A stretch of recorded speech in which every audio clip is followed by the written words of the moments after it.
Actually, I wasn't really requested to teach. I just said that maybe it will be a trial to see how things will go if I gave a short teaching.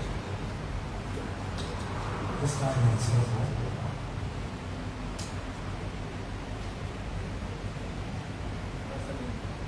I hope everybody can hear me. Here properly. Basically,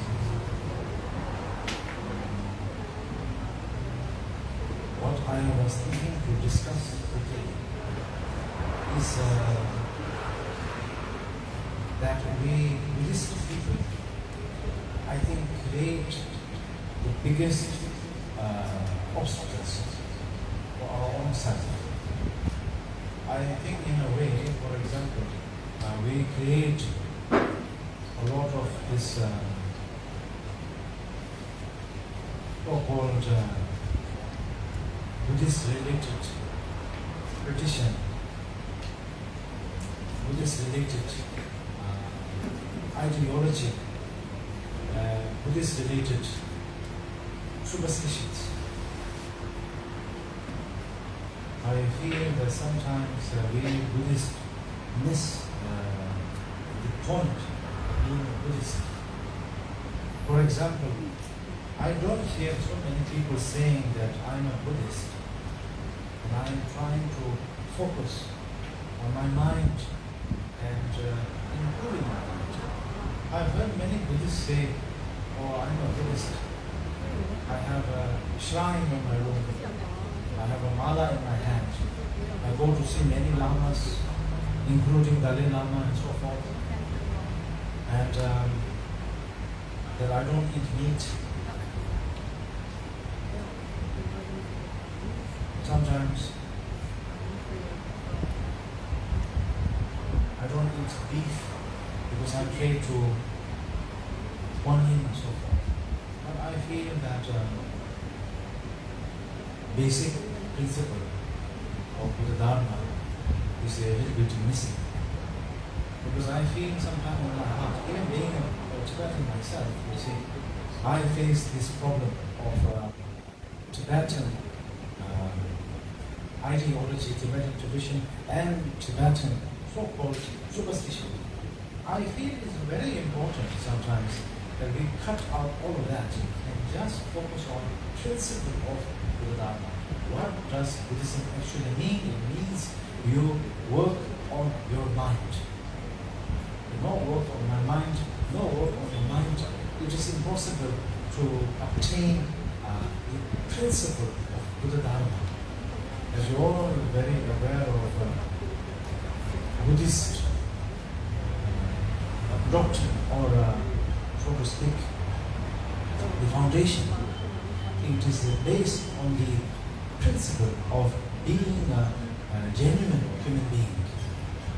I have seen so many Buddhist people, even including lamas and monks and khenpos and gurus and rinpoches and so forth, that being a Buddhist, wearing Buddhist robes, preaching Buddhism, but then yet mind not in the building ginormous temples and ginormous statues and whatnot. I feel sometimes isn't Buddhism really dying slowly? Yeah, so to speak. Like in Singapore, we know that many of you practice Buddhism, so-called Buddhism, where you believe superstitions, you believe what your parents tell you, you believe a tradition that was passed down to you from the times of ancient China. Your ancestors that came from China also. But is it really the principle of the Dharma, this principle of improving mind? I think this is a little bit doubtful sometimes. I also sometimes feel like a big failure myself, because I feel I'm so cooked up, I'm so stuck up with this whole, I'm a Tibetan, I'm Rinpoche, I am this, Rinpoche, we need a clone, Rinpoche, who's higher, who's lower. I feel I'm so stuck up with that. And we have to be responsible for monks and monastery and whatnot. I'm thinking sometimes, would Buddha agree with all of us? I highly doubt. I know today this talk will be shown live on Facebook. Whoever may watch, I really hope that Dharma sisters and Dharma brothers will not misunderstand my point. Nowadays it's very sensitive. It is not like it used to be in the past where you can speak truth. I always jokingly say this to my friends. People in the world say they want honesty. They want genuine quality. They want something called gentleness also. But I wonder sometimes that is that what people really want, or is that not what people want? Because I notice many times we are sort of facing this situation where, in a way, how would I say this? 我觉得移过来 even but nearer to 他，等他讲话就可以听到。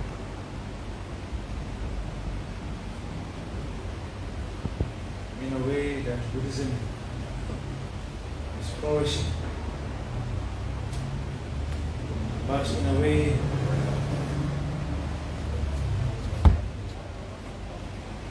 Buddhism is also in a very excruciating time.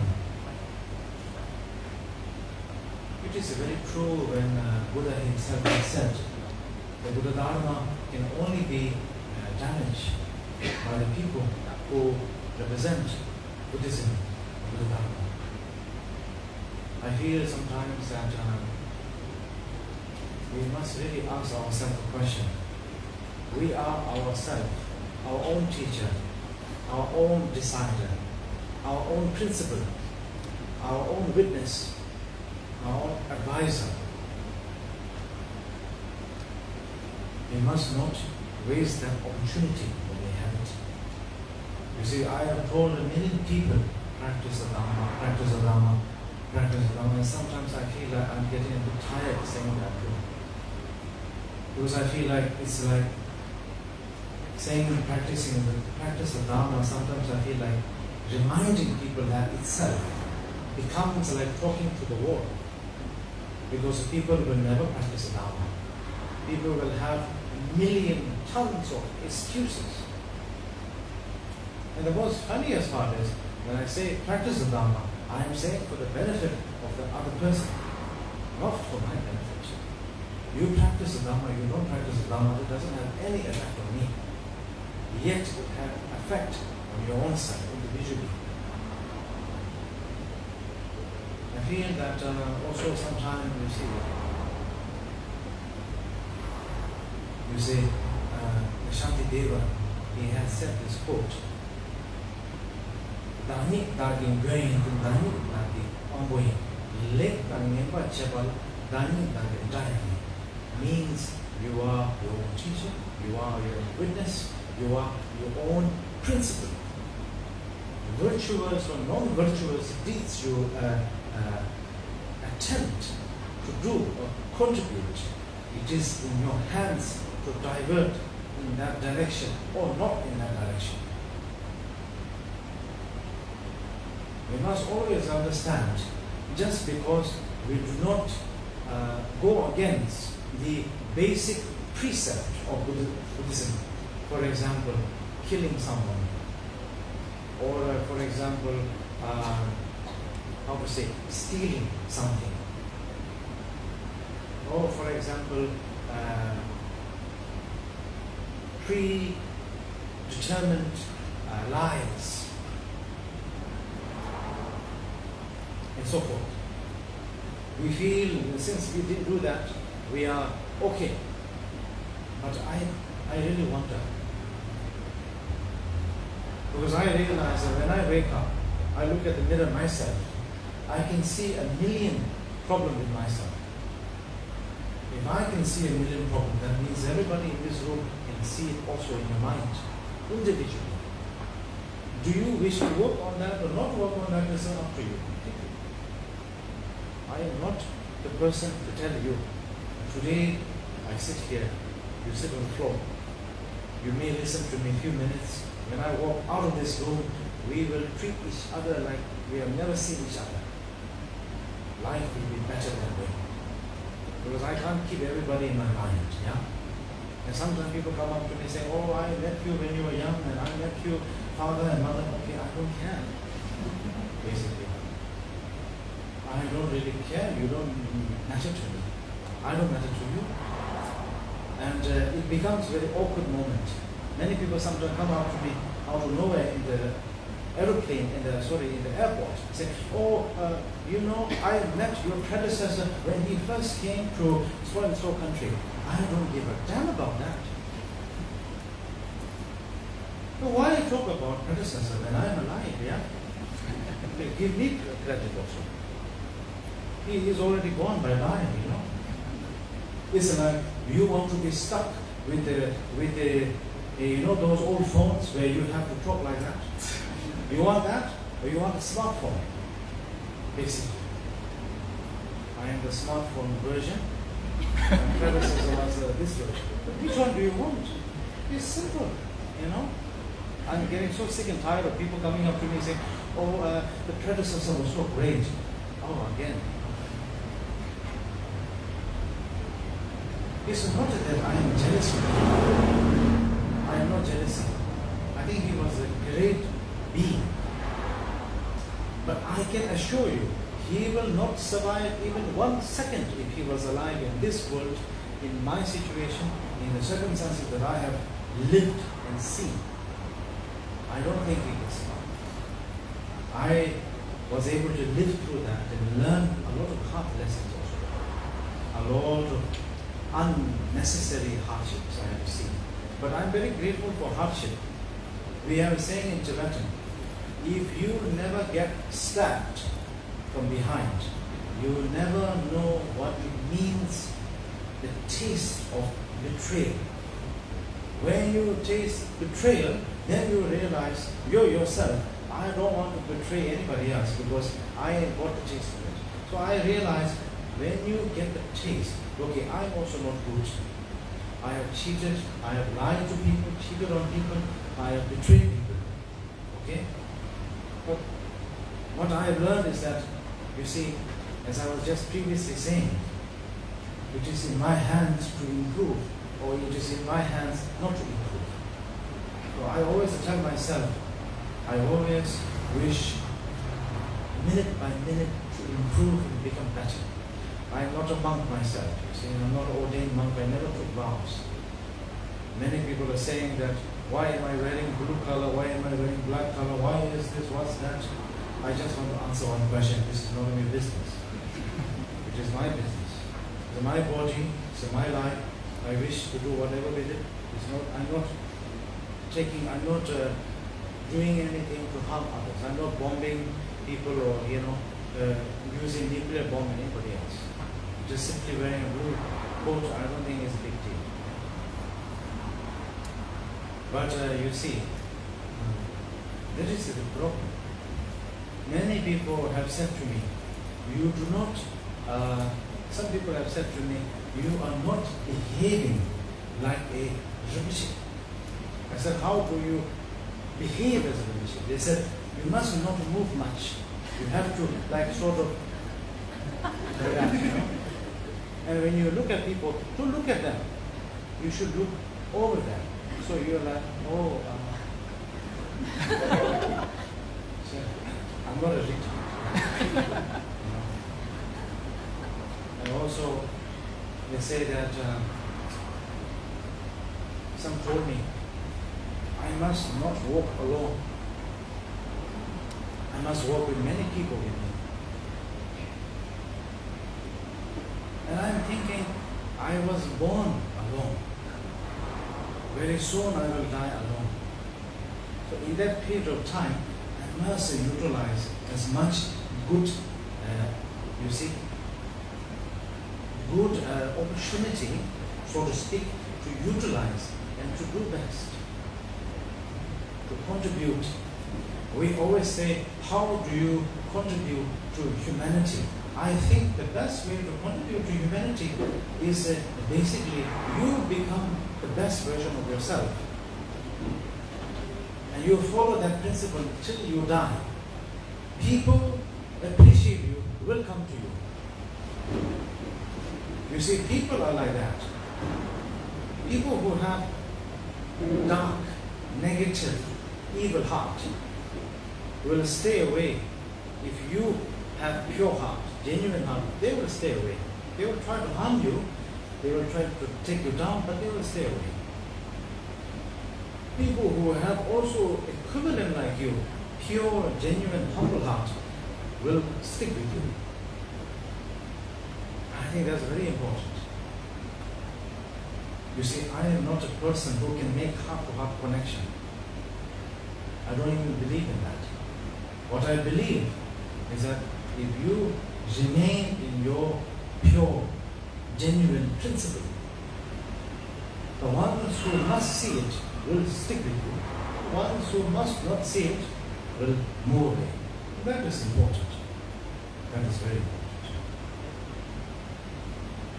You see, coming back again to the first point I made. Now, you see, you all come here in this room today. Each one of you want to do something positive in your life. I just want to ask you a question. Do you agree with me that the most positive thing you can do in your life is you look into your heart and you see that quality of genuineness inside. Utilize it. Remain with you for the rest of your life. Do you think that is a thing you should do? Or do you think doing good means you have to actually go work, do social work, give money to the poor people, help the elderly people, smile at little children, and all of that? You know, because that's the so-called social norm nowadays. I've seen everybody do that, you know. Then a good deed means a young children, you are like, hello, how are you doing? That's it. And then old people, you say, oh, uncle, auntie, let me help you. You know? And that's such a good deed. I don't think so. I don't think so. I think this has to be good. This has to be pure. If this is good and pure, you have actually, how to say, taken good care of it. I think this part takes a long time to become better. As an English saying goes, doctors make the worst patient. Buddhist people make the worst people I've ever met in my life. You know, there are some Buddhist people I wish they burn in hell. Really, I'm not afraid to say that. They are the worst people. They never stop being worse. And well, you know what? The excuse is, oh, I have a mala in my hand. I give ampao to the lamas. So big deal about that. And then they say, oh, I'm vegetarian. That, I can't say it online. Vegetarianism is a very sensitive issue. It is more sensitive than killing a human being. Because just imagine, if I talk about that, people will be bringing World War III on me. And I realize that some weird mentality people think, okay, I am really fascinated by this, okay? If a butcher can be a lady or a man, doesn't matter. You see a butcher butchering an animal and selling it. People will look at that and say, oh, terrible, horrible, so sad. Oh, money payment home. Oh, Amitabha, whatever. Now you see a hyena, a group of hyena eating a female gazelle alive, and her baby also, they're ripping it apart and eating it alive. They're like, oh, why do you do this in nature? Oh, I don't get that part. Both are killing and butchering to survive. Yes, it is true that human beings sometimes kill for sport. That I think is a terrible thing. But you see, sometimes I feel like we are so focused. Generally people are like that nowadays, but Buddhist people are more worse. We are so focused on how we are outlook. We are not to focus how we are inside. You see, my late father used to tell me, make it sure always your mind is pure, like water. Make sure your speech is pure.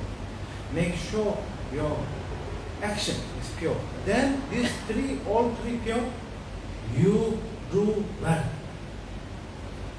You know these three pure, then very difficult. It's absolutely true. You know, when people tell me, they say, oh, Rinpoche, I am exam, or I am sending my children to outside the country, I need a job offer, please make sure that I succeed. I always say one thing, I can't give you magic power. I don't have it either. Okay? But what I can tell you is, please face the difficulty of life. That's the meaning of human beings. I can't talk to the animal world and say, I am so sorry, you deers and how to say, these, what do you call that? What is the scientific word for animals who live on vegetarian? What do you call that? Herbivores, yes. Herbivores. I'm so sorry, you herbivores, you will be ripped apart, eaten alive by carnivorous animals. You can't do anything about it. This is the life. Yes, it's the reality of life. We can't really change that. You can't go to the lion and shout at the lion and say, please be vegan and please be vegetarian. So just like that. What we must realize is we as a person, we human beings have something that is very beautiful. We have something called the mind that thinks and feels. I really like this saying, the mind that thinks, the heart that feels. If we utilize this the best way possible, then we can manage things well. We are supposed to have unsuccessful life. We are supposed to struggle because that is human situation, circumstances, and life itself. So you see, I always tell people, you must go through the difficulty. I have gone through so much difficulty and so much pain and suffering. There was no escape out of it. There was either go through that or look at it as a big obstacle and start doing pujas and prayers and divinations like that, because those don't help you. What helps you is, as I said, your mind, your heart. You see, even the Buddha has said, he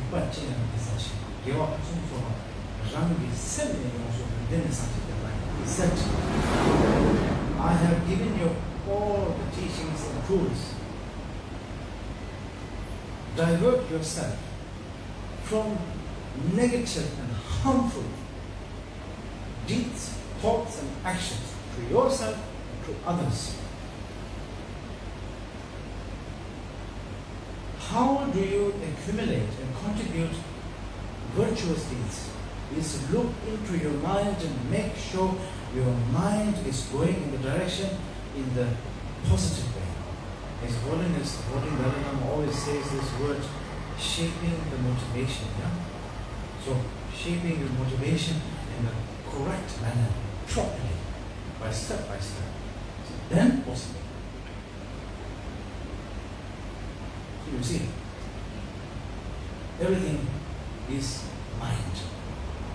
Mind over matter. You see, the problem with human beings is we have become so lazy. You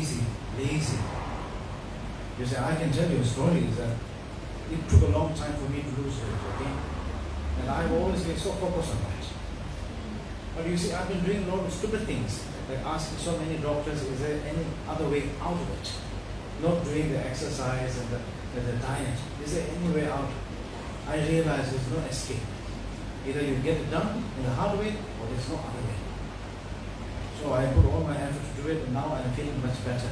I'm still on the right track. So I realize everything is mind over matter. Mind over matter. If you're a Buddhist, if you think you're a Buddhist, 100% mind over matter. There is no other way.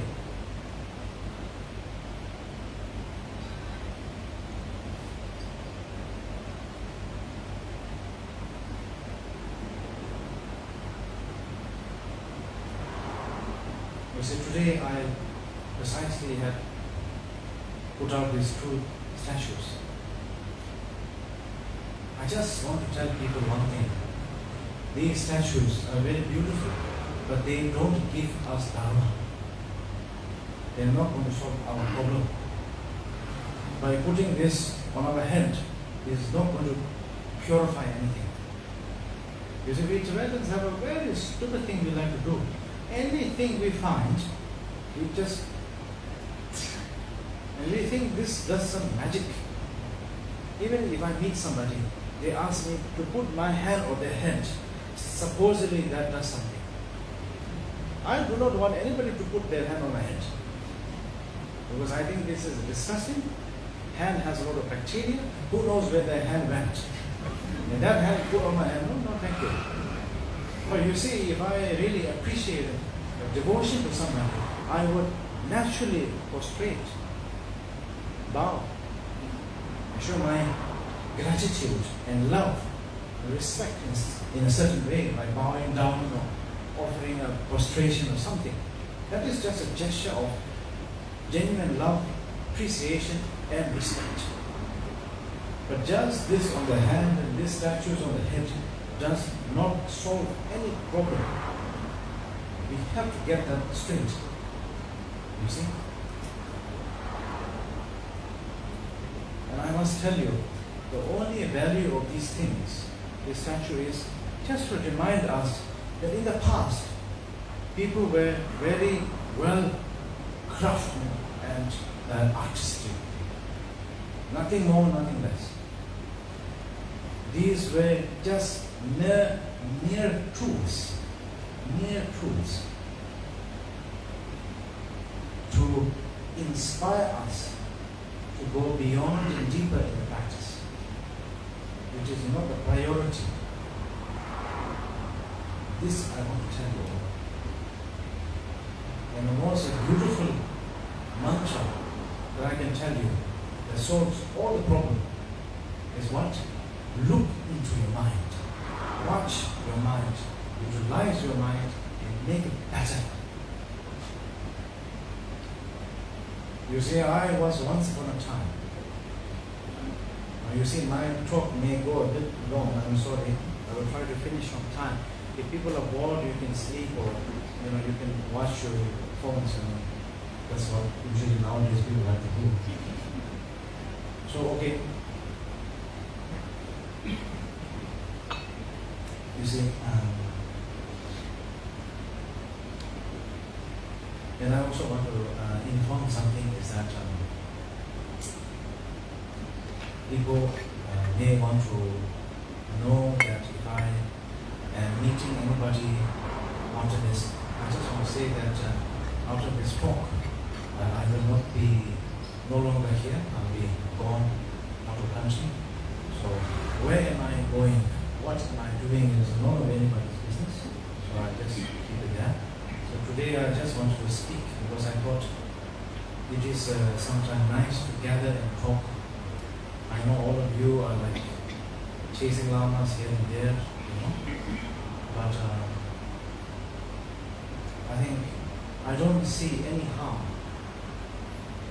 of me as a person speaking to you as a person from what? From my own heart.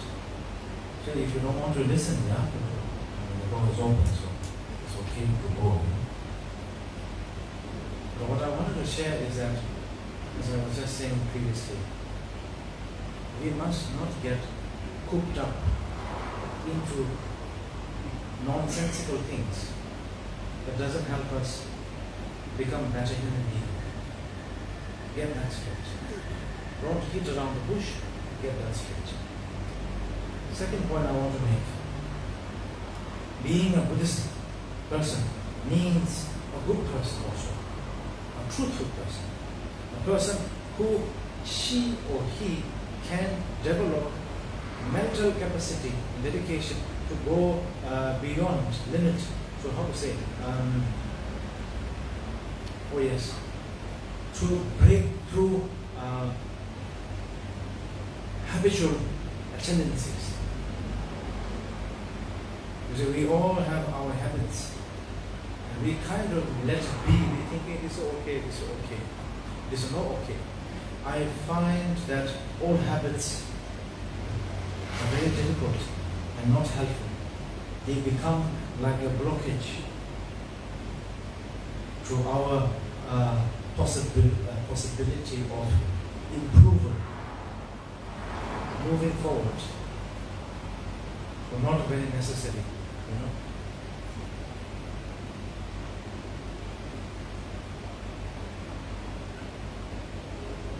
You see, I have come to a point now in my life. I start to realize that like a sharp knife cutting down on pieces. It's like I'm cutting down myself and removing what I don't need and focusing more on what I need to improve. I used to be a person who was so attached to, I'm a Rinpoche. You see, in Bhutan, where I used to stay, because of my predecessor's connection to the royal family, and his name and title, I used to get a lot of this VVIP treatment and whatnot. I was very attached to that once. I really thought this is the ultimate goal. And when you get a taste of power, you see, it's very toxic. Yeah, power is very toxic. Power, wealth, fame, and so toxic, terrible, I must say. But I got the taste of it, and I was so attached. I thought this is so good. It is wonderful. I acknowledge it. But you see, what I realize is that does something to you. It destroys you from your bone, down to the bone, of who you are and what you stand for. You become completely the slave of power, wealth, and fame. And this is, of course, obviously greed and ego. And this completely damages you. Completely. You completely damage me also. So you see, I started to read stories, life stories of masters, including Sarah Kando. She is a most wonderful female yogini of Tibet, enlightenment. Also, I read some life story of great masters like Buddha Rinpoche and what we call Milarepa. But one person that really kind of shook me up a bit was, I must say, I think that was a crucial point when I watched my own father die. I think that point really hit me hard. When I saw that my father took his last breath, I must say that was a teaching in itself that I could never forget. And I realized at that time, I thought, okay, this is it. I don't have much time. Either I do the things properly or I waste my life this way. So then this really, made me push myself to wake up and see things through. Or else I'll be swimming in this pool of complete ignorance and blindness and so forth. So you see, that's what I'm saying. Hardship, painful situations really shape you in the best way possible. If you can take it. If you cannot handle it, then it's a little bit difficult. Then it's a bit complicated.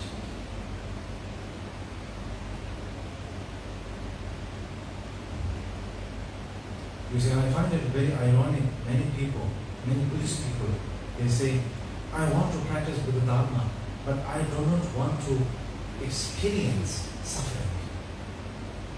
I mean, unfortunately, there is no way out of it.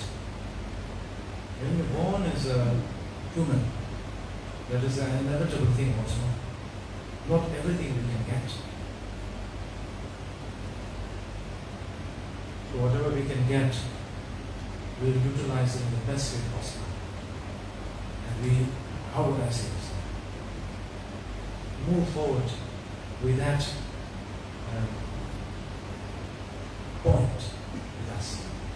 It's like almost a bit like taking a torch in a very dark area, when you slowly, gradually lighting it up, the whole place, lighting it up gently and slowly. And when you reach at the end, you realize that you have reached, throughout the destination, and also you have lighted up, illuminated all the darkness possible.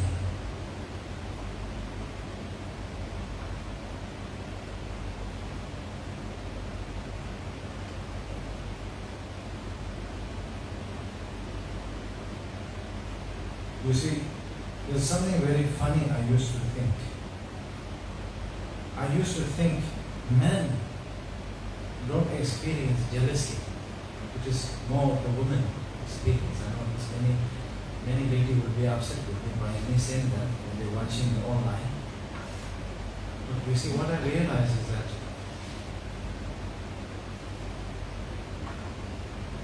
I first time experienced jealousy in my heart when I started to realize that me as a Rinpoche, there are so many people who don't prostrate to me and they don't bow to me. Then I felt, something uneasy inside.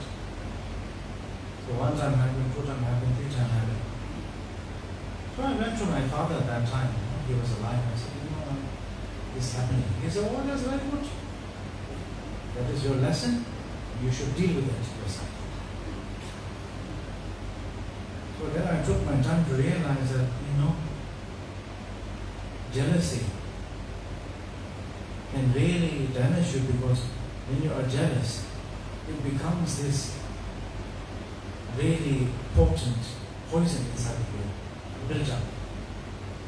And you don't feel like you can think anything through. You become kind of numb almost, so to speak.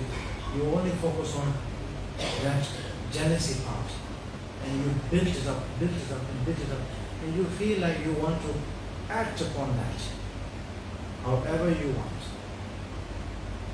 And by acting upon it, you damage yourself, you lose yourself completely, of course, and you damage anything and anyone who is in the other end. The worst part is for a so-called Buddhist person.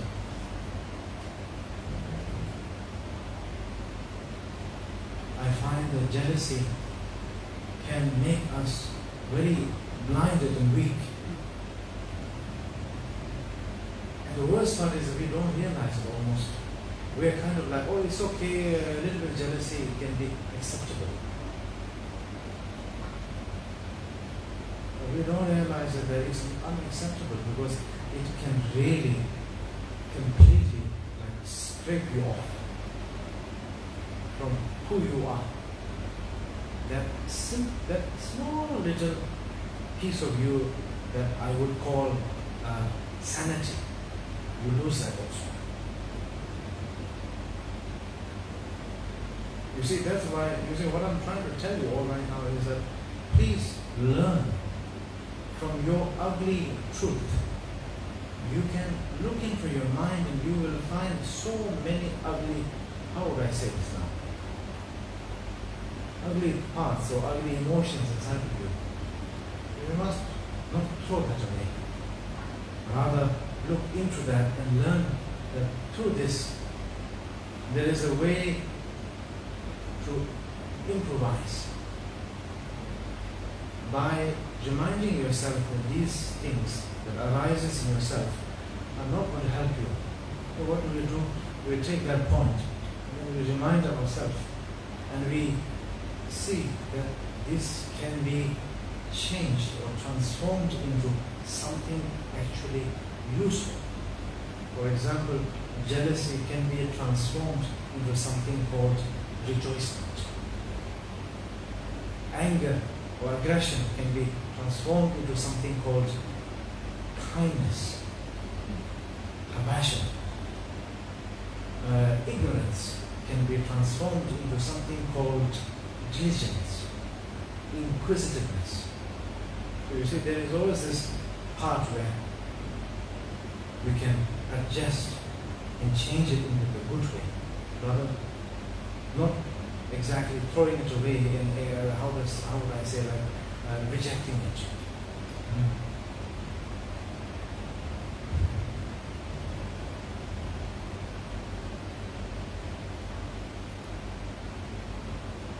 I want to also say that, you see,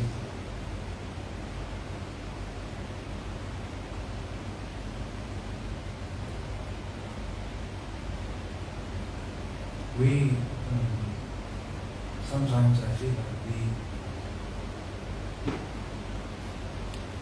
take many things for granted. And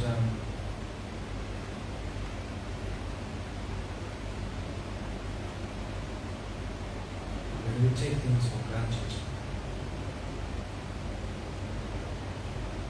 we don't really know exactly what we should feel appreciated of. I always feel that we should be appreciative of everything.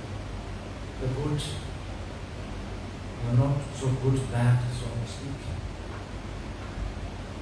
Without darkness, there is no light. Without, how would I say, bad people, we cannot appreciate good people. Without fakery, it is so hard to recognize honesty and truthfulness.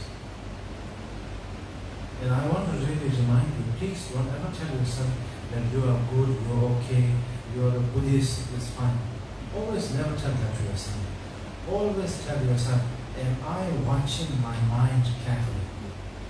Am I able to break through my habitual tendencies? Am I able to move forward properly and improve? Am I not stuck? Am I not going around a circle? You see, my problem is, since I have a lot of wounds of my life, so much is hardship I went through, so I have like an open wound in myself. I sometimes get, as we call it in English, haunted by the past. But you see, what I learned is that I will never be able to fully recover, or so to speak, I won't be able to go beyond the concept of not being haunted by the past. But what I realized is that at least make sure I don't grab the past and cling onto it. It will come, it may go, it may come, it may go, but don't cling onto it and never become that part of it, you see. I always remind myself, negativity and the evilness I've seen is a great teaching for me to always go beyond that. 10 steps beyond that and become better in every way possible. I always say one thing, there is a long way to go. So I must walk every single moment of my life. It's like you're walking every single day of your life. You don't stop walking. You're walking in your life, you will always walk.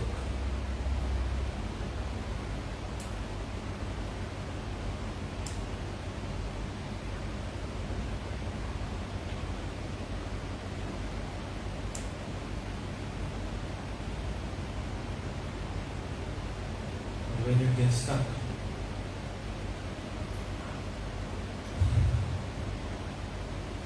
the painful part of that is, it is like you're not able to move forward.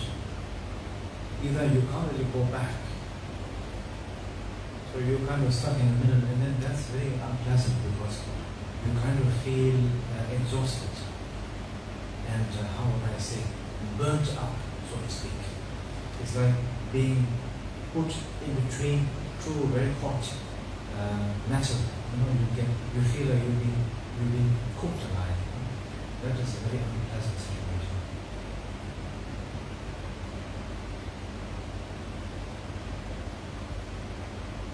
You see, for me, I've come to a point where now I'm not very much fearful to face hard reality.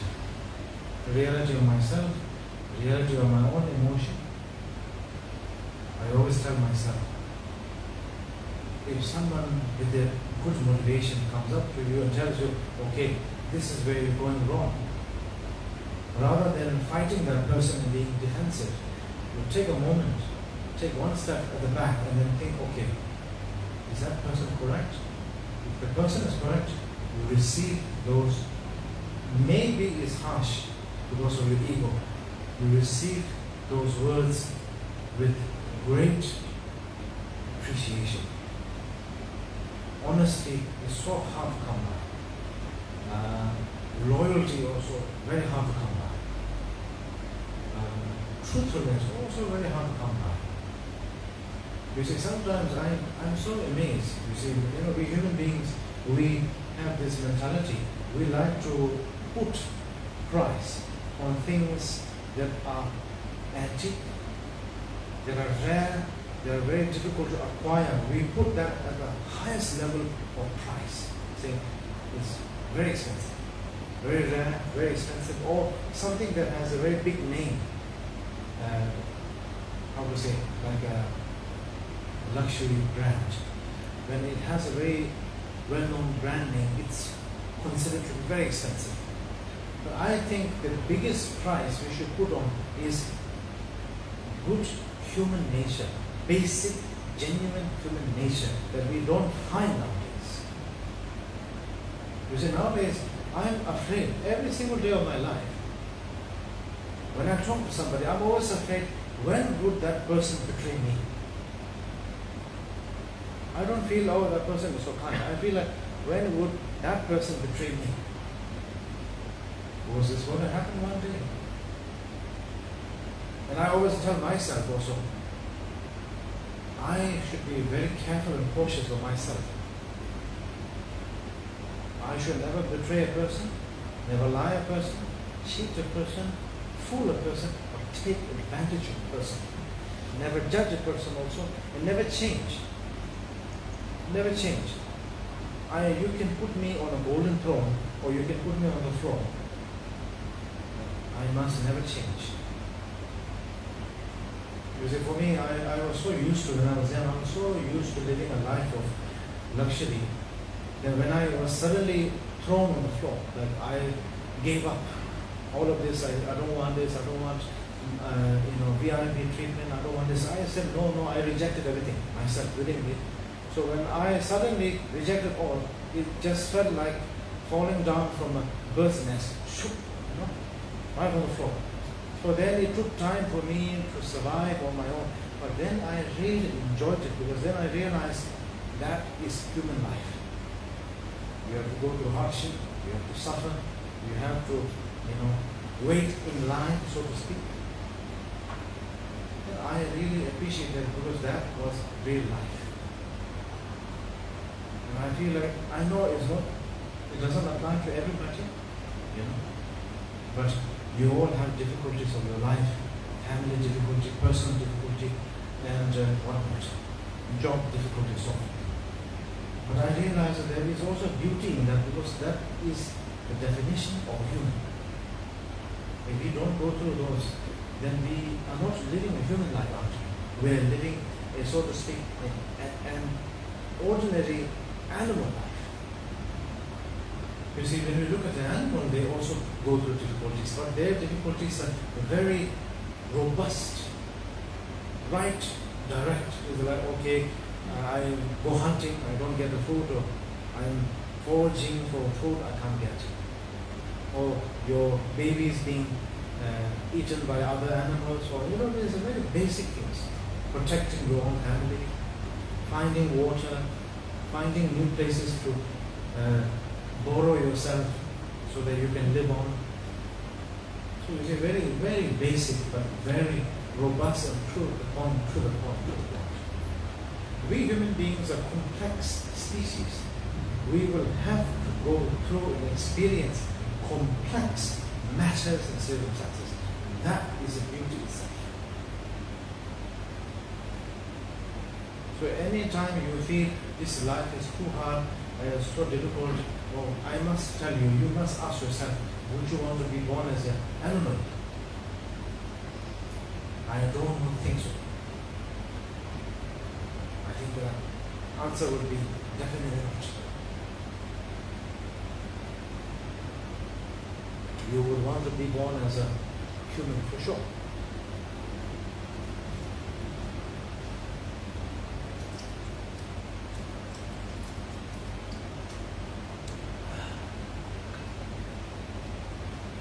I can see many people are watching their phones and looking at the watch. Don't worry, I will finish on time.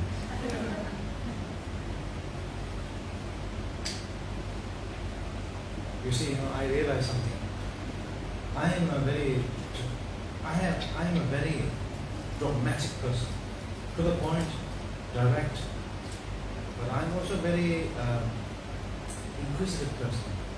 When I'm in a setting, like when I'm listening to somebody, either it is a Lama teaching or a person talking about something, science or human anatomy or nature or whatever it is, the only problem of me is I fall asleep sometimes because I get a bit tired. But other than that, I'm very focused on what the person is saying. I never touch my phone. I may make notes, but I don't touch my phone or fiddle with my phone. I'm very focused. And I realize it does do an effect to the person who's talking. Because when I'm talking, when people are stuck on the phone, I'm like, like, can't you wait for some time? So you see, I feel like attentiveness also very important. I have seen animals.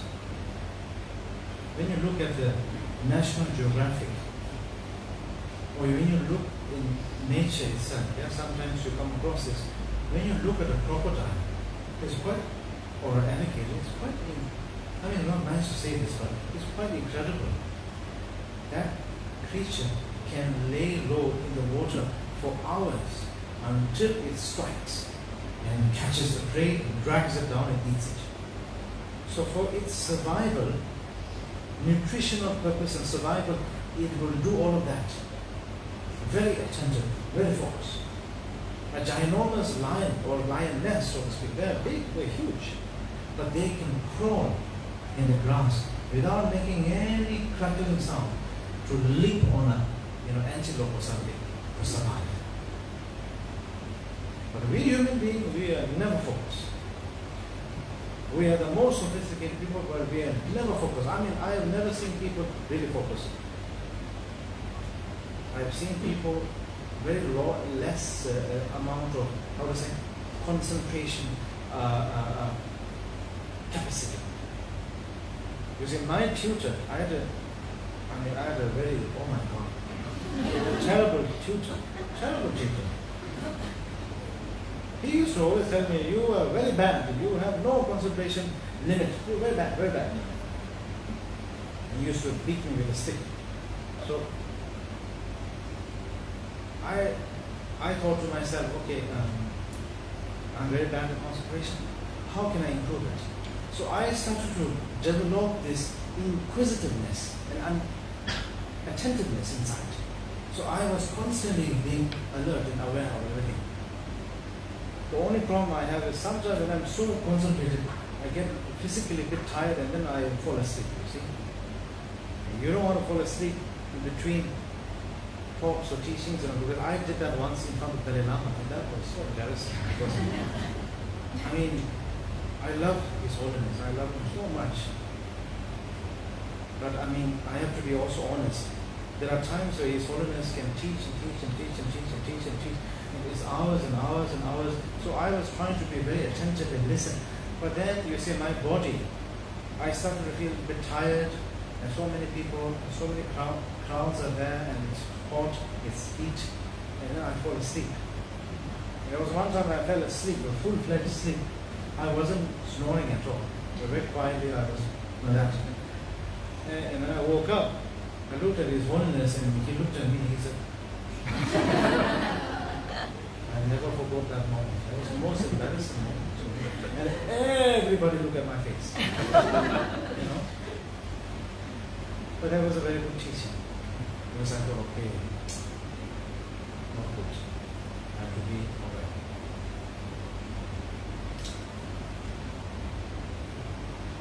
I think today I would like to make sure that you all understand basically one thing. I just want to get to the point. I make my point clear. And please, especially people who will be watching this online, please do not misunderstand me. My character is, I'm very direct. I will never let you down.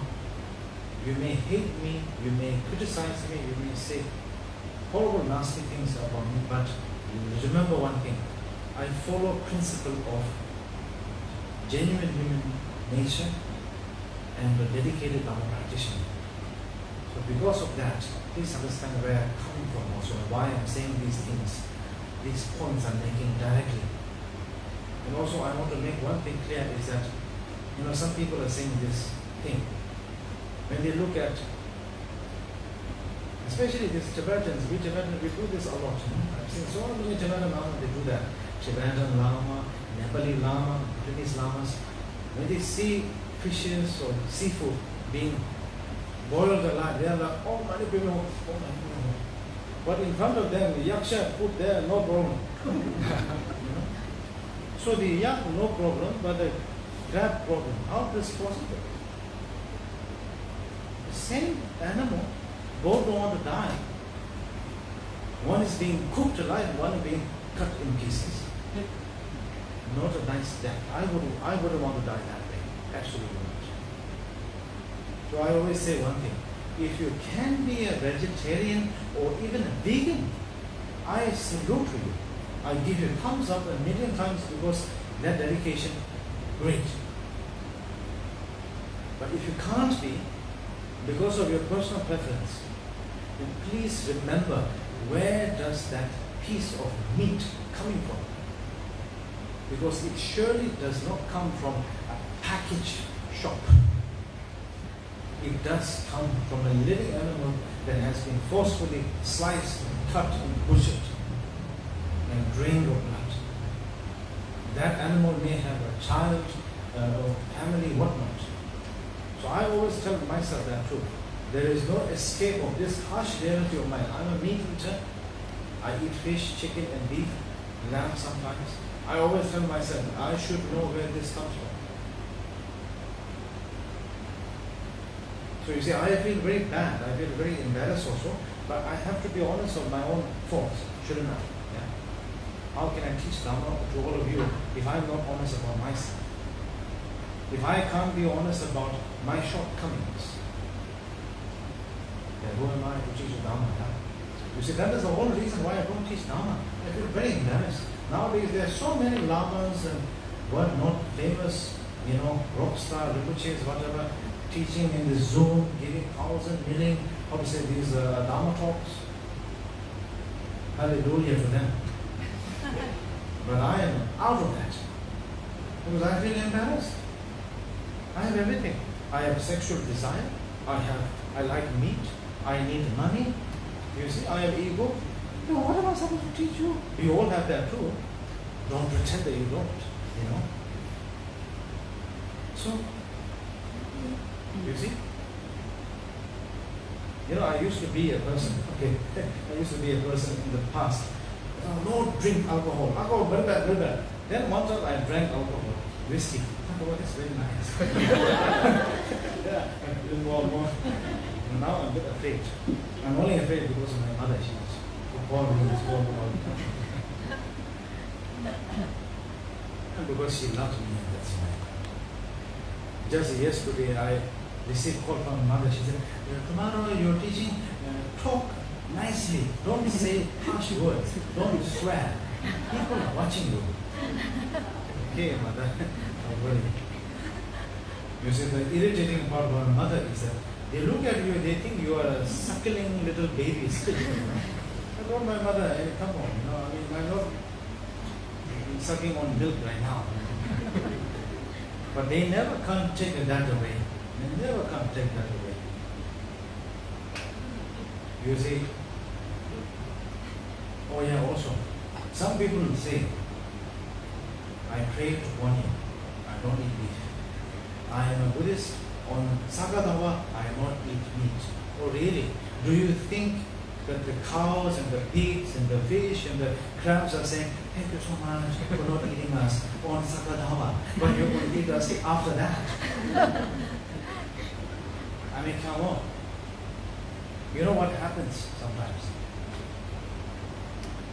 You see, I did this also myself, so I know how it works. In Bhutan, there's a certain month in Sakadawa that you can't get any meat from the meat shop. So what we do is that we stack up the meat before that, loads and loads of it, so we can eat throughout that month. So I am telling myself, what is the difference? It sounds fancy. Sakadawa, no eat meat. Oh, money, compassion. But we are not contributing any kindness. And nowadays, I just have a very weird question, okay? People have something very against eating meat. But I am wondering, and then of course, we Buddhists, we have to all bring the concept of, oh, if you eat meat, they are mother sentient beings, and then when you die, you'll go to hell and whatnot. Okay, fine. But what about during the time of the cavemen, the Neanderthals? Why didn't that concept apply to them? They were hunting every single day of their life.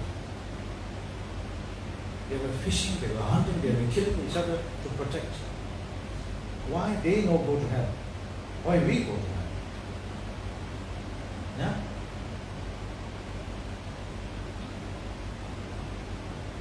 And these simple things, I'm just curious.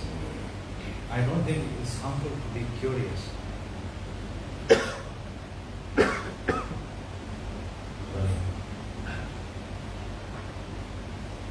These things, I'm very curious.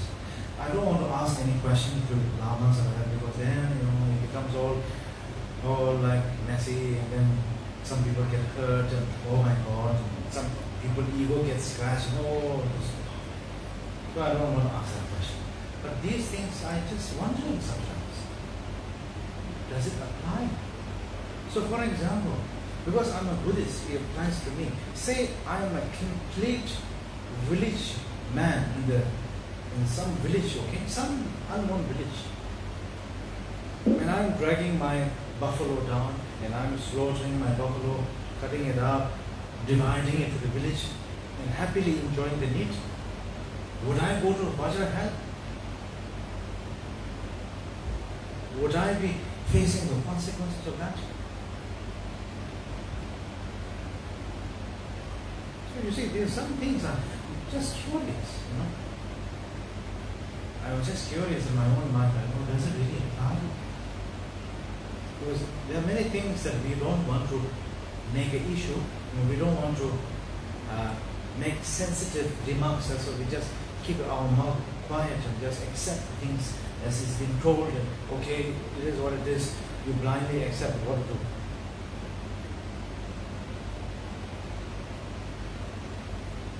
You see, also, I used to always wonder, as a Buddhist,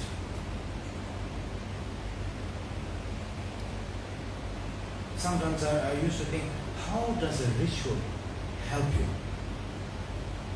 You see, when I was sick, I had requested many people to do pujas for me. No one puja worked for me. When I had no money, I went to every Lama, please, puja. I did not get rich. I did not get money. So I don't really understand how this thing works. You see, it's so funny of me as a Rinpoche saying it, yeah? But I feel like I need to ask a question because I need to be inquisitive. We can't just blindly accept everything. And Buddha himself said, don't blindly accept my words just because I said it. You'll be inquisitive, check it, make sure, then you decide. So you see, I'm not putting finger at Guru Rinpoche and Buddha and saying, oh, they are lying. No, I'm never saying that. I'm just asking these simple things. Because Buddhism is being merged into Tibetan culture, Chinese culture, Nepali culture, Bhutanese culture, all of our culture mixed with the Buddhist doctrination. So I get confused. Is it tradition or is it Buddhism? Because I want Buddhism, not the tradition. You see, I go to the West and I will see a bunch of Westerners dressed up as Tibetan and Tashi Deli Rinpoche. I don't give a damn about you. I did not tell you to be Tibetan. I did not tell you to be not so. No. You focus on the Dharma. You be a good human being. You be a good person, a good-hearted human being. That is all what matters. It is very straightforward. It's very simple. No need to go around hitting the bush. And also, you see, and one question I always get from people is, why do we offer black tea to the Mahakala? Are they addicted to tea or not? It's like some people say, always black tea, Mahakala, why am I? How would I know? I can't call them up and say, hey, what's wrong with you? Huh? Maybe too much black tea, blood pressure high, I can't do that. So you see, what I tell people is, I say one thing. Okay, I like to drink water, coconut water, or let's say roasted barley tea or something, cold roasted barley tea or ginger tea, whatever you like to drink. That we use a bit of it before we intake ourselves, indulge in ourselves, and we offer that. Why? It is a teaching for us. Cut out our attachment. Cut out the attachment and acknowledge to show our appreciation to the Dharma protectors and to the Dharma and the female deities, the male deities, and so forth. And I always tell people, we must always appreciate the Dharma protector. It is like saying, for a nation to be protected, who do we need?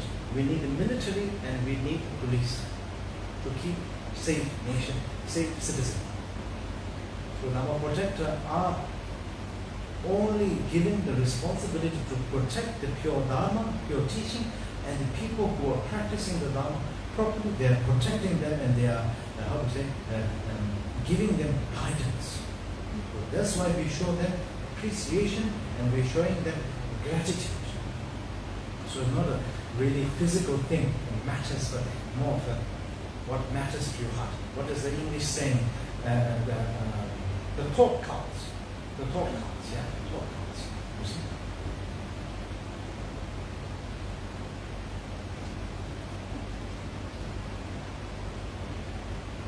You see, I'm a Nepalese, I'm Tibetan, but born in Nepal. So I have this Nepalese disease. I'm never on time. Never on time. I'm always either late or either too early, and all big problem. See?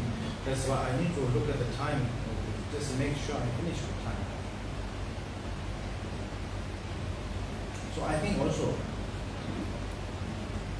okay, I think it is, if I may say so, I just give some minute. If any of you want to ask question, you ask me question, and answer your question, and then after that, I will go on a little bit, then finish it, so that we finish on time and it won't be too late. You may ask any questions you want.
So this question you're asking has two parts. You ask about if the world is going downhill, and the other part you're saying is that is it because of that it's affecting the spiritual world, and also young people are become a little bit distant in the house. Yeah. Okay. I think you see the one thing I must say is that do I think the world is going downhill? I think, I don't know, because I can't predict the future, but what I can say is that, you see, once upon a time, to fight one war, to go on a conquest, it took a long time to prepare. Nowadays, to fight a war, it doesn't take that long to prepare. Because we have machines, we have mass production, companies and factories to produce weapons, bullets, bombs and tanks and missiles. And we don't need to physically go and do the work, we can just plan it properly, press buttons, everything is taken care of. So that's why you see changing of the situation and circumstances and modernization. Nowadays, war has become, I don't know in the past it was like that, but I'm just saying now, modern day warfare has become chess game. So it's major countries are playing chess game using warfare. So they can dump all of their old guns and bullets and tanks and whatnot, and they can also sell their new weapons to see if they perform effectively or not effectively. So it becomes a playground for major, powerful, influential countries, nations. Okay, yes, the world is going into a very difficult time, and I think wars and like that is quite now an inevitable thing that's going on here, which is very sad, but it is what it is happening. Now what about the young generation? To be really honest with you, so many people are focusing on young generation. I am more focusing on elder generation because I blame young generation downfall of Dharma is elder generation. Because in every family, you have younger generation and older generation. The younger generation will always look at the elder generation and say, now you are practicing. You are not practicing. You are not becoming a good human being. You are becoming more grumpy, more impatient, more shouting all the time. And you are just, sluggingly living your life that way. Why do you practice Dharma? And I also blame us also, the so-called the lamas or the Rinpoches, because you see, for us, we should not entertain people. We are not entertainers. We are not public dancers. But what we are is, we are people that should offer time, effort, dedication, and genuine kindness. Genuine kindness comes in different form. So if there is, so to speak, a group of students who are really eager to learn, and they go to a Lama and say, I want to learn. If the Lama says, oh, I am very busy, I talk to my secretary, how can they ever learn? But if the Lama says, okay, please come, sit down, we'll talk, we'll discuss. You want to learn? I teach you more. You see? Then there is the platform of becoming improved and better. I feel what the elder generation had is guts. The elder generation people have guts because you have to go through a lot of hardship. Without guts, things don't work. And you learn a lot of street smart ability. The younger generation are very smart because they are exposed to so much knowledge, so much accessibility in the internet. Very smart, very inquisitive, but short memory. Meaning they can't keep long attention. They need short, and then they get bored. They like something, they get bored. They like something, they get bored. So it's like they are always on a trial period. It's like you're chewing something, you're dropping and you're chewing something. It's like looking at a baboon. You feed them fruits. You eat one, throw one, eat one, throw one, eat one, throw. That's the younger generation. They need every single moment something to grab on. And then they are trial, throw. That's why their life also becomes like that. Trial, throw, trial, failure. That's why you see younger generation people are their self-esteem is very low. And they are so focused on not friends, but they are more focused on so-called surrounding themselves a social barrier. They are so focused on how I look in the social media, how I present myself in social media, so to speak. And then they are very focused on doing less work but getting a lot of money. That is impossible. You can't do less work and earn a lot of money. It is just like how that possible? How that possible? It's not possible. So that is, I see the difference. But do I feel the Buddha Dharma is a downfall down here for the younger generation? Not exactly. As I always like to say, if there is a will, there is a way. So if they want to learn, there is a way. If they don't want to learn, then what can we do? So these are I thinking. I could be 100% wrong. This is what I think. This is my observation. Krishna, can I actually ask you on the concept of idam and why is it significant in Tibetan Buddhism? Okay. So the English translation of idam means your main deity. So the main deity is important. Why? Because we always say one thing. So in the concept of the Buddha Dharma, it says that idam, three things. Okay. Number one, idam is important because when you practice a certain lineage, in order to be connected to it, you must be connected to that particular deity, enlightened deity.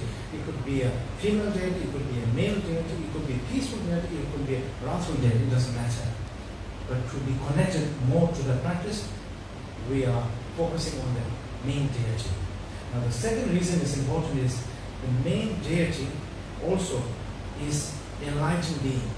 We are also pursuing in the path of what we like to call ultimate liberation. Ultimate liberation means when you recognize your mind, So, how to say, Yidam itself is your own self.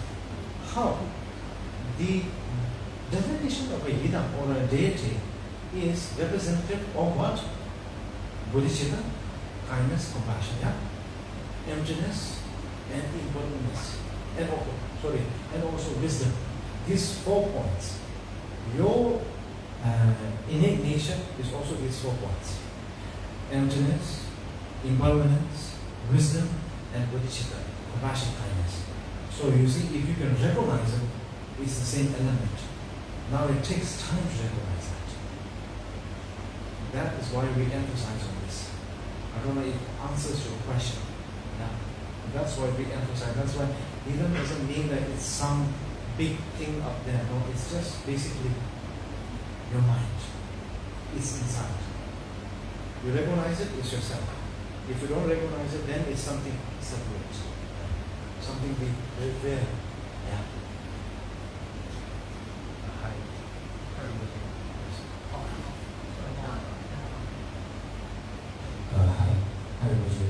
What do you think about Buddhist center that focuses more on doing charity stuff, trying to do fundraising, but like when I myself I want to as someone that's younger, eager to learn Dharma, but I go to Buddhist center and it seems like not much teaching about Dharma, but activities are more focuses on doing charity.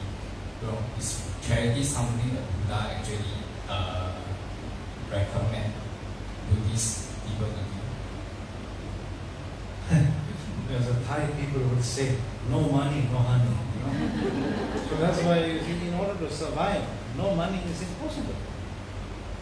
I wish that there will be a time in my life there's something called everything is for free. You see, I also play that trick nowadays. I did that because I have no choice. I tell people, sometimes very stubborn people, I say, hey, nothing's for free. So don't forget that. But okay, let me answer your question in this way.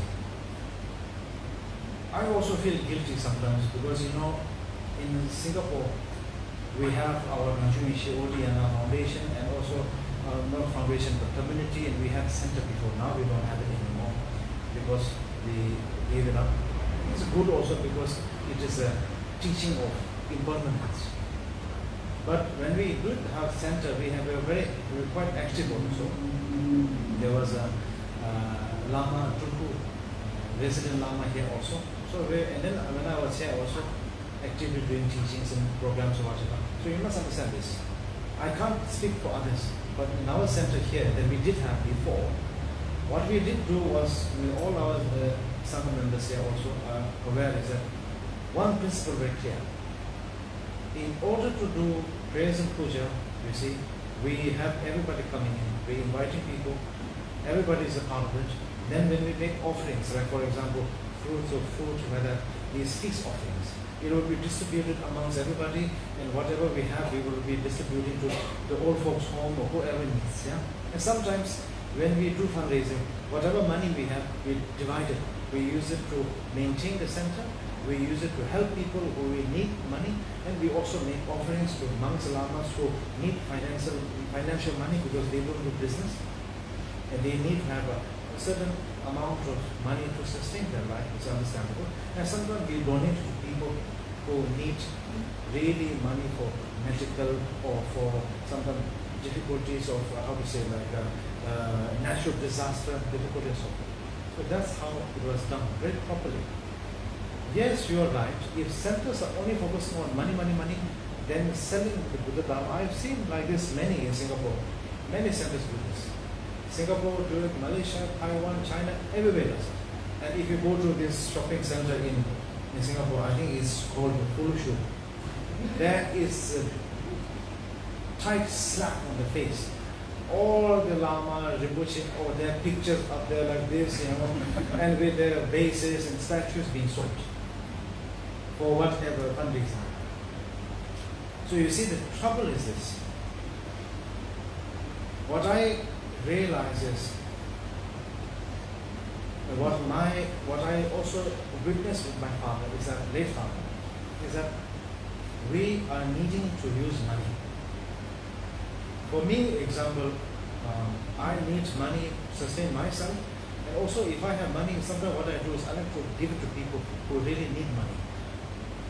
There is no talk of this because I make sure whoever I support financially, when they really need because of medical care, education, or maybe some children who are orphanage also, I give money to them.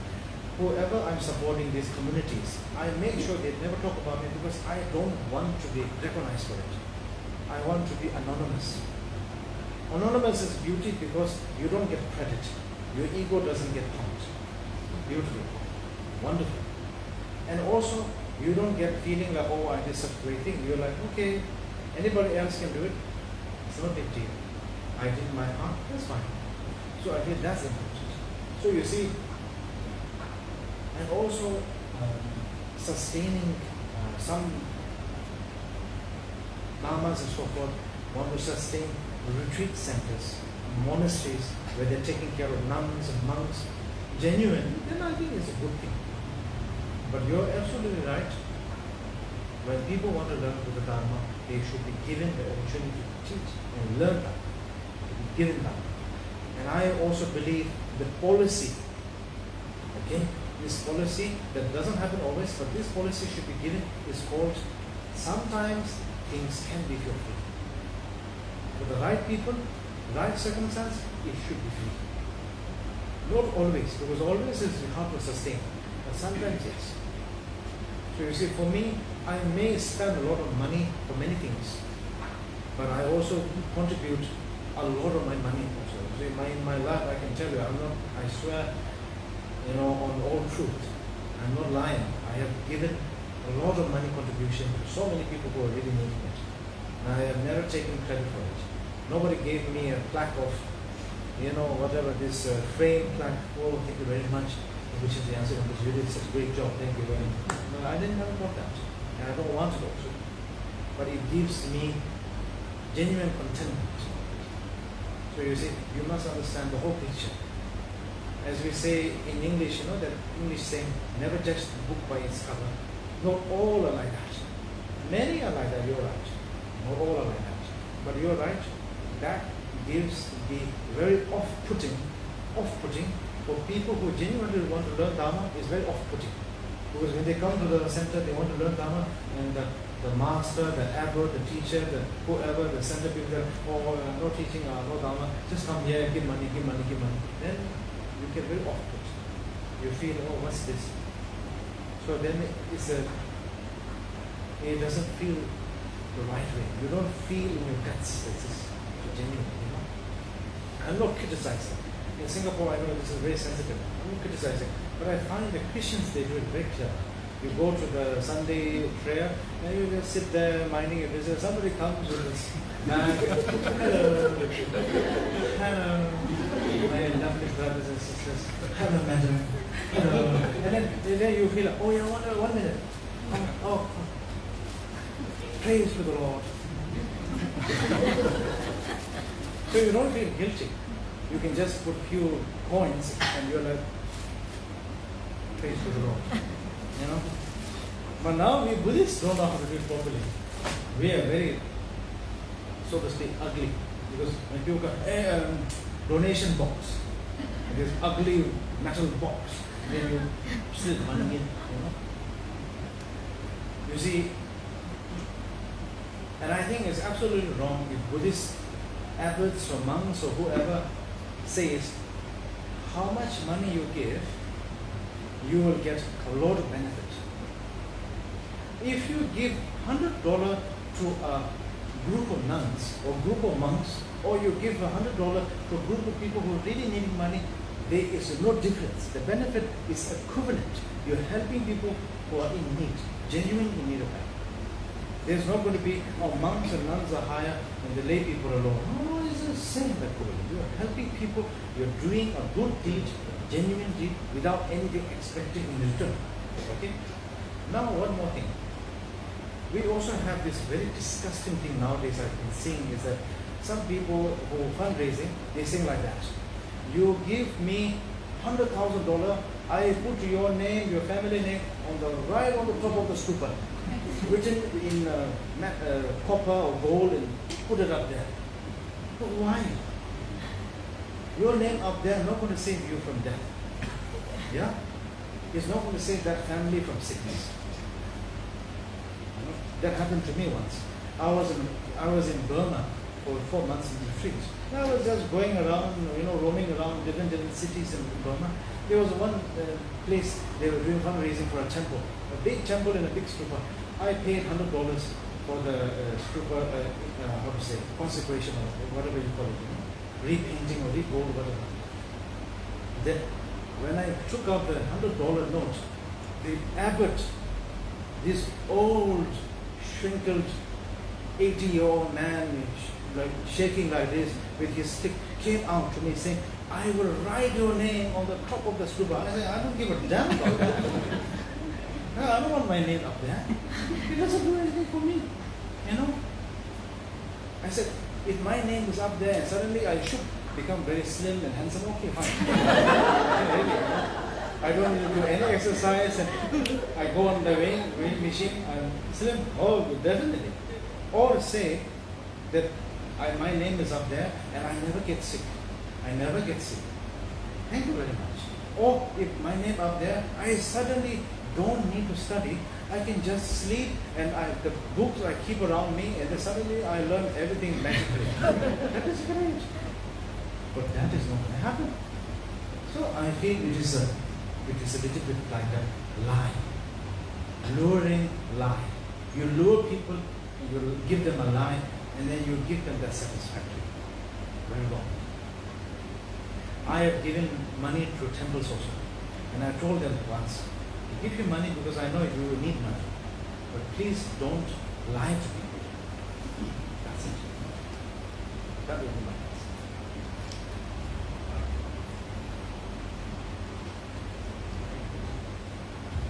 Hi, Jira.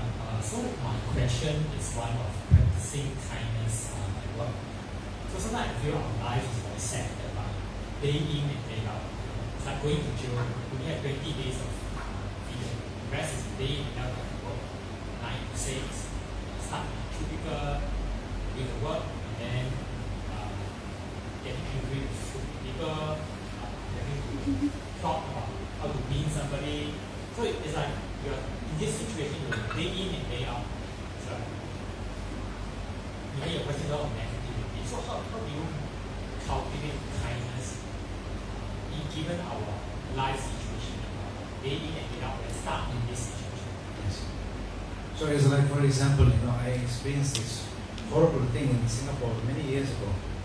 I realized, all the Singapore taxi driver uncles are very rude, very, very grumpy. Little thing, they get angry right away. Yeah? You get in the taxi, without saying anything, they will start talking about their life. Oh, life is not good, blah, blah, blah. Hey, if you don't listen to them, they get so angry. They start shouting at you.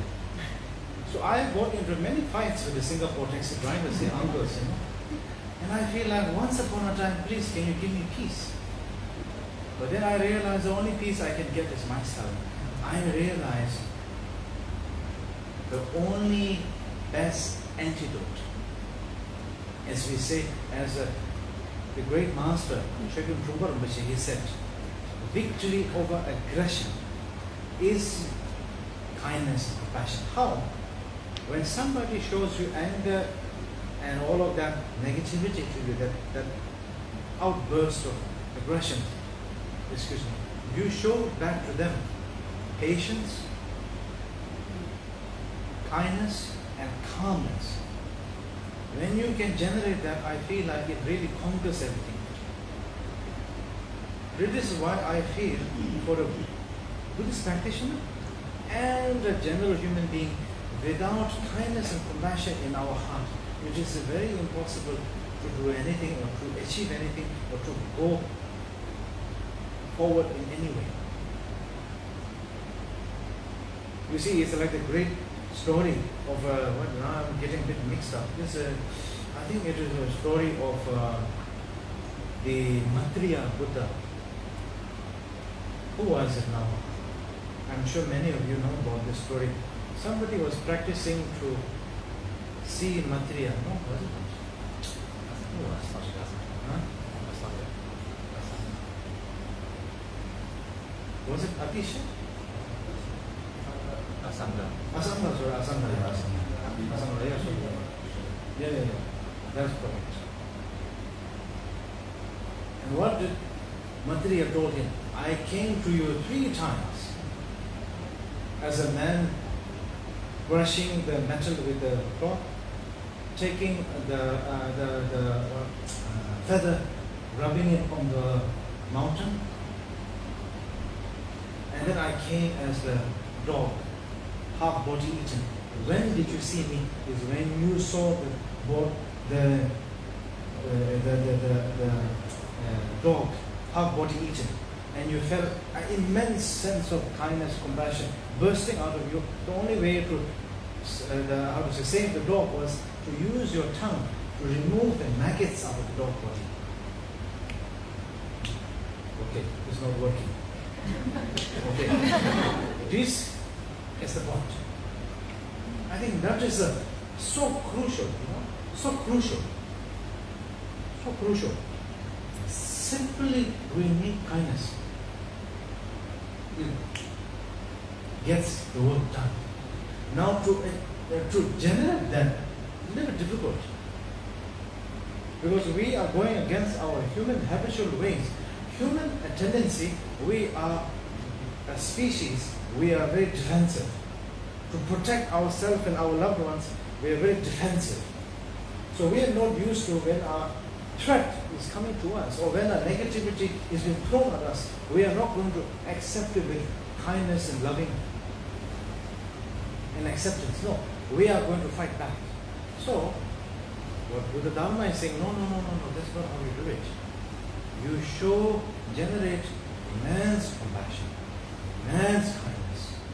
So your heart becomes like a cushion, a very soft, gentle cushion, so that that other person shows so much hatred and anger.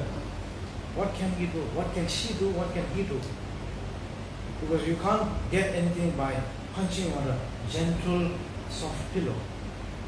When you see a soft pillow, what you want to do is you just want to lay on it peacefully. That's what Buddha Dharma says. It's very practical. It's very realistic also. It's very realistic. And I feel that that is something that we have to maintain in the workplace, in the family place, in personal matter, at all times. That if we lack, then difficult. Then we are just circling. So there's no point of practicing any Dharma, no point of doing any meditation. We cannot generate that from within. Now I must explain, there is no such thing as compassion and kindness and bodhicitta, very big and very small. It's there, or you generate it or you don't generate it. This is the matter. It's you feel it in your heart, when you have genuine compassion, you can feel it inside. It comes without any in return mentality. It comes without any ego, greed, jealousy, personal attachment, also blindness, ignorance. It becomes a very depth, warmth, very major wave. It's almost like a ginormous, ocean wave that just, comes out from you, just naturally generates from you. You really feel it. I must say one thing: if you can't generate compassion, kindness to yourself, it's very difficult to generate kindness and compassion to others. Very difficult.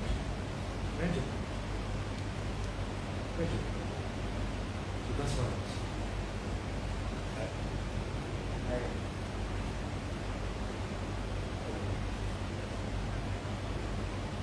Hi, Rinpoche. How can we best help or support someone who is very, very depressed, especially when she cannot accept that her loved one is dying? Her loved one died. Yes, thank you.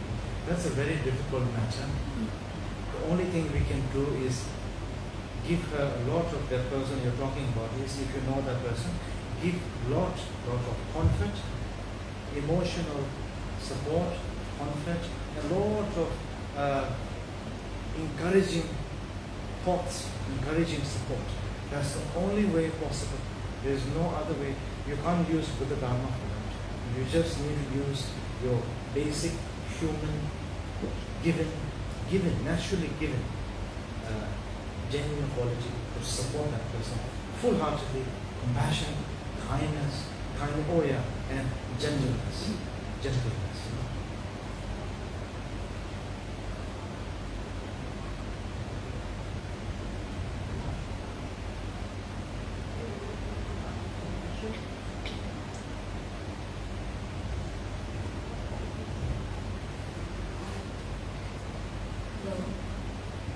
Hello, Rinpoche. May I ask about the actual application of the generosity and 6 parameters? So actually, just now you mentioned about donations and such, right?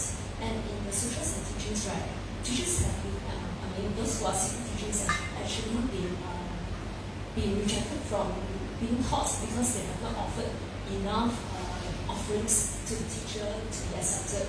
And in those offerings, right, they are supposed to offer perfumed waters, precious stones, and all those gold-plated stupas and such, right? So actually, is there really a need for such kind of offerings to deities and idams who are actually, I do not think they will actually need the use of the perfumed waters and all those gold stupas and offerings. So how do we do the actual application of generosity? Also, it's like this. It's a simple matter. What is simple is that whoever said that, whoever master, abbot, Rinpoche who said that, ask that person this question. Because I did not say that. Whoever said that, you ask that person, particular person, ask that particular. Sorry to point the finger at you. I don't mean disrespect, but ask that person that particular question. He or she, whoever that preacher is, must be responsible for such unspeakable things. This is not Dharma. This is not Dharma. Basically, what the Dharma says is, when you feel it in your heart, the devotion and appreciation, you don't need to be told. You willingly give something to that person can use. So for example, like me, I very much appreciate when someone gives me money when I really need it. I'm being honest. I have to survive, so when I don't have money, when somebody gives me money, I'm like, oh, thank you so much. I don't care how much amount it is, but very thankful because you yourself struggling, and you see I'm struggling, but you still take a portion out of yourself and give it to me. That means the world to me. The thought counts, not the amount. And also, if let's say a person is sick, and we go to see the person, he or she doesn't matter. We offer them some medicine or some nutritional food or some natural remedy. That person, it will help the person. Then and there, as we say in English, then and there, looking at the situation and circumstances, giving somebody something that is useful for them is most important, most beneficial. And for any person, any preacher to say you're not giving enough offerings, that's why you're not allowed to come in the inner sanctum, it is mind-boggling and it is sad to even hear. Because this is absolutely not Buddha Dharma at all. I don't know what kind of a talk is that, but absolutely not Buddha Dharma. For me, if I am teaching somebody Buddha Dharma and that person really appreciates what I've done for them, I always tell them, just give something what you can. It doesn't have to be money. You can give me something that I can use. Give me a small torch, I can use it when I'm traveling, or give me a small pocket knife I can use. Give me some coffee, I love coffee. I just give me something that is, I know the word give me sounds very rude, but I'm just being honest. Yeah? I will give someone, whoever it is, I'll give someone a gift that they can use it themselves. Not a nonsensical gift. So no point.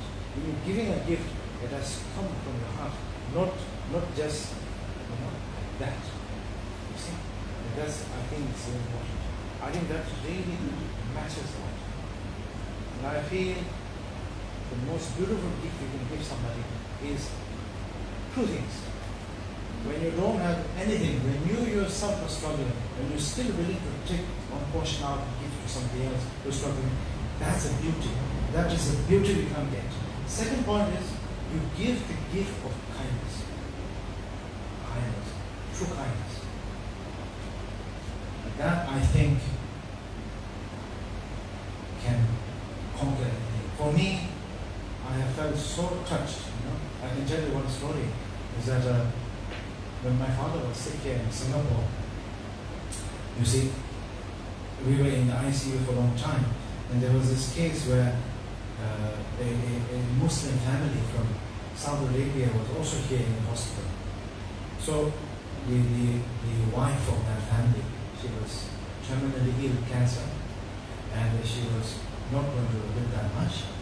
So the husband every day coming, taking care of the wife, and being very attentive. One day he came over to me and my family, me and my mother and sister, and he gave us food and water and fruits. That gesture itself, I felt it mattered everything. When you are in great need of help, when somebody is willing to get out of their way, comfort zone, and help you, that hits something in me. That hit me something. I was very lucky in my life. So many people helped me when I was many people said, oh, I can't help you, and then they backed away and betrayed me. Of course that happened, but there were some people who were willing to stick with me through thick and thin and help me when I need. That left something in my heart I can never forget. And also I promised myself that I will help people when they are at their most worst time. I'm not going to come popping at your life when you are at your best. But when you are at your worst, then I will come to you. Yeah? This is a principle I like to keep because I feel that's the Dharma. That is basic human goodness. That is something what my father taught me also. And I felt very, very happy also. Very, very, I feel like at least being born as a human was so good. There was one experience I had in Singapore a couple of years ago. My father, disciple, he's the chairman of the Singapore his name is Chin, a good friend of mine. So one time he took me to meet some people, some Vietnamese people. I don't know them, they don't know me. They were a group of families, Vietnamese families. And they were almost like 6 or 7 children, boy and girl mix. Youngest age, I think 15 or 14. Eldest was like 18. Boy and girl mix, all had cancer, different kind of cancer, but all cancer. And I felt very sad because I did whatever I can for my side. But I saw one after the other, all of those 7 children, they died because of cancer. They all died. And I felt so sad because I thought, if I could save them, I wish I could have done something. I could not. But I felt that even in that harsh moment, at least I came, I did what I can, I was there, I listened to the family's sadness, I grieved with them, I showed my care and concern for them. I felt like, at least I did something. At least I did something. Because I'm not going to get anything out of it. I'm not going to get recognition. Not people are going to give me, credibility. And they don't even know who I am also. But I just felt I'm born as a human. I did my human deed. As a Buddhist, I also offered my contribution. That's what I felt it really meant something to me. So I know that my answer was a bit long, but I hope that answered the question. Okay, so I will only give a true question, then I will complete my talk with a true question.